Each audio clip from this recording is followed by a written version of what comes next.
So Princess and just detonated what might be the most elegant atomic bomb in royal family history.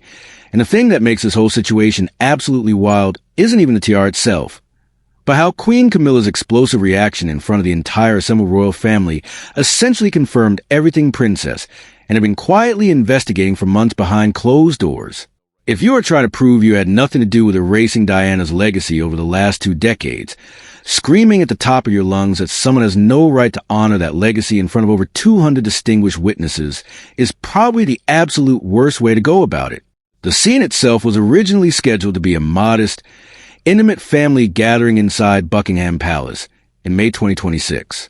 The spring sunlight was streaming through those massive stained glass windows, and the entire royal family had gathered for what they were told was a simple, private event honoring Princess Charlotte on her 11th birthday. Everyone expected a standard royal celebration with warm smiles, polite conversations, a traditional cake, and photo opportunities for the press. But Princess had completely different plans.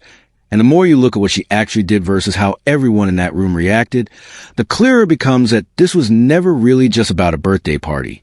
Princess stepped onto the royal dais with her trademark resolute demeanor, wearing a structured dark suit with her hair pulled back into that sharp, non-nonsense bun she has worn for decades, her eyes intense and sharp enough to cut through glass. In her hands, she held an old, weathered red velvet box, the distinct kind of velvet case that clearly does not contain casual, everyday gifts. Right next to her stood 11-year-old Princess Charlotte, wearing an elegant white dress, her golden blonde hair catching the light, and displaying those unmistakable Spencer family facial features that instantly remind everyone of Princess Diana. The entire hall fell into a heavy, expectant silence, and then Princess spoke without hesitation. She did not soften her words with diplomatic fluff or cautious royal pleasantries. Instead, she announced directly to the entire gathered family and royal household that she was officially bestowing upon Princess Charlotte what she formerly called a Diana honorific title. She declared that Charlotte would now stand as a true inheritor of the spirit of compassion, courage, and unconditional closeness to the public that her late grandmother once represented, and then carefully opened the red velvet box to reveal a magnificent tiara. This was not just any piece of crown jewelry. It was an item deeply and intimately connected to Diana, worn during some of her most historic and meaningful charitable missions around the globe. It was a very symbol worn during moments when Diana walked through former minefields or sat comforting suffering patients at a time when society held immense stigma. That tiara carried the immense weight of everything Diana stood for: her public warmth, her relentless humanitarian work, and the silent burden she carried throughout her tumultuous royal life. Aslan handed the symbolic piece to Charlotte, stating it would forever remind the institution that Diana's spirit lives on within her descendants. Scattered applause broke out alongside astonished whispers across the hall. Princess Catherine gripped Prince William's hand so tightly her knuckles turned completely white as she tried to maintain a calm smile, while Prince William stared in stunned disbelief. King Charles sat frozen with a deeply complex expression, looking like a man trapped between deep emotion for his late former wife and absolute terror over the immediate family fallout. Then, the inevitable explosion happened. Queen Camilla stood up from her chair so violently that the wood audibly creaked against the floorboards. Her face turned bright crimson, not with tears or sadness, but with an uncontrollable, furious rage. Her voice shattered the solemn atmosphere as she shouted that the gesture was completely unacceptable, yelling that it had no authority to make such a monumental decision on her own, and demanding that the presentation be halted immediately. She pointed her finger and screamed that the tiara did not belong to anyone in this younger generation. That single sentence was the moment Camilla revealed far more than she ever intended. It immediately raised the ultimate question. If it does not belong to Diana's own granddaughter, who on earth does Camilla think it belongs to? And why does honoring Diana's memory trigger such visceral panic? Rather than reacting to the screaming outburst, Princess remained completely motionless and calm. She stood unfazed, looking directly at Camilla with cold, unwavering eyes, and a faint, subtle smile touched the corner of her lips. It was not the reaction of someone caught off guard. It was a quiet satisfaction of someone who had set a deliberate trap and watched her target walk straight into it.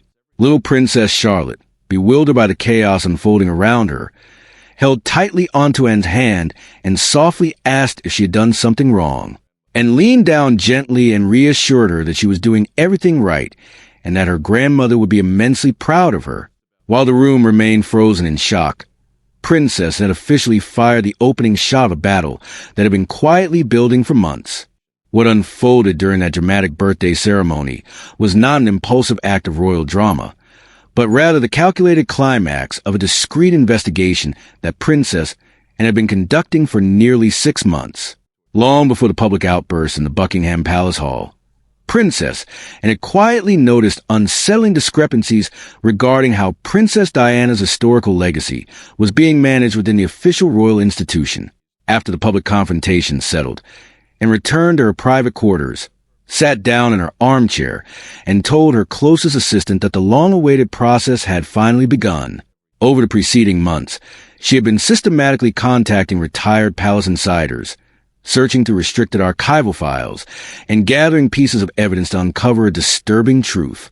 Her findings revealed that over the last 2 decades, significant historical materials, intimate letters, and personal mementos belonging to Diana had mysteriously vanished from the official royal archives. Files that were meticulously catalogued as existing in 1998, 2005, and even as late as 2012 had completely disappeared without any formal transfer logs or clear explanations, leaving behind empty spaces where vital historical records once rested. This systematic erasure led Princess to reach out to former palace staff members who had worked closely with Princess Diana prior to her tragic passing. One pivotal breakthrough occurred during a secretive meeting on a rainy afternoon at a quiet residence on the outskirts of London, and met with Robert Harrington, a former personal butler who had served Princess Diana for over 10 years. The elderly man, driven by decades of carrying a heavy conscience, shared a detailed timeline explaining how, immediately following Diana's divorce and her subsequent death, a quiet campaign was launched to retrieve and remove her personal diaries, handwritten notes to her young sons, and photographs from her landmark humanitarian journeys. Robert revealed that staff who raised questions were quietly transferred, pressured into early retirement, or subtly warned that speaking out would ruin their future careers and reputations.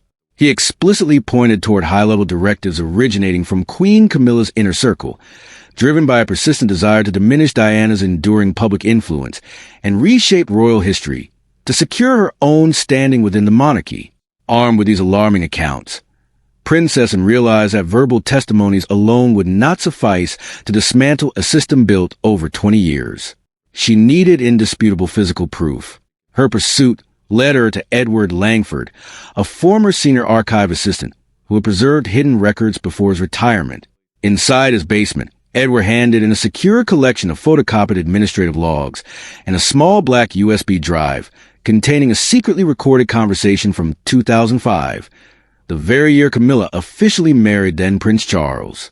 When and played the audio, Queen Camilla's distinct voice filled the room, giving clear and cold instructions to dispose of all remaining photos, personal letters, and public mementos associated with Diana, explicitly stating that nothing should remain to remind the public of her existence. Hearing those cold words confirmed Princess's worst suspicions and gave her the concrete evidence needed to force a total reckoning within the royal household. The possession of that recorded audio tape and the accompanying archive ledgers transformed Princess's quiet investigation into an absolute leverage point within the royal family. She now held irrefutable proof that the systematic removal of Princess Diana's historical record was not an administrative oversight or a series of coincidental misplacements, but a deliberate, organized effort executed from the very top. However, knowing that releasing such sensitive evidence to the international press would spark an unprecedented constitutional crisis and cause immense distress to her nephews, Prince William and Prince Harry, and chose to execute her final move with calculated internal precision. She waited for the immediate emotional fallout of Princess Charlotte's birthday ceremony to reach its absolute peak, allowing Queen Camilla's explosive public outburst to remain fresh in the minds of every core family member who had witnessed it. 3 weeks after that fateful gathering at Buckingham Palace, King Charles convened an urgent, highly restricted meeting inside a private conference room in the palace's private quarters. Attendance was strictly limited to the king, Queen Camilla, Princess and Prince William, creating an atmosphere so thick with tension that the room felt completely suffocating from the moment the heavy mahogany doors were closed. King Charles initiated the meeting with a weary, grave tone, attempting to mediate the escalating friction, and urging both sides to find a peaceful resolution that would preserve family unity and protect the public image of the monarchy. Queen Camilla, still operating under the assumption that, and was merely bluffing with vague suspicions, immediately went on the offensive.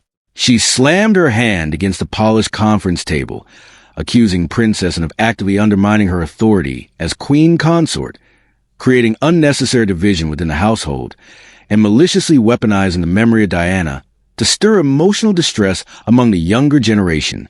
Camilla forcefully demanded that the Diana honorific title bestowed upon Princess Charlotte be officially annulled, that the historic tiara be permanently locked away in the royal vaults, and that an issue a formal apology for her unauthorized actions during the birthday ceremony. Prince William sat in tense silence, his eyes fixed on the table, visibly torn between his duty to the crown and the deep, unresolved pain regarding his mother's memory. Princess listened to Camilla's sharp accusations without interjecting or showing the slightest hint of anger. When Camilla finally finished her heated tirade and quietly reached into her leather briefcase, pulled out a thick leather folder containing the verified archival documents, and placed a small black USB drive directly in the center of the table, without saying a single word, and connected the drive to a portable media player and pressed play. Queen Camilla's unmistakable voice echoed to the deathly quiet room, crystal clear and chillingly direct, commanding the immediate destruction and secret removal of Diana's personal correspondence, charity photographs, and official records, so that nothing will remain to remind the public of her existence. As the audio playback ended, the silence that followed was absolute. Queen Camilla's face turned deathly pale, her confident demeanor completely collapsing in an instant as her hands began to tremble uncontrollably on the table.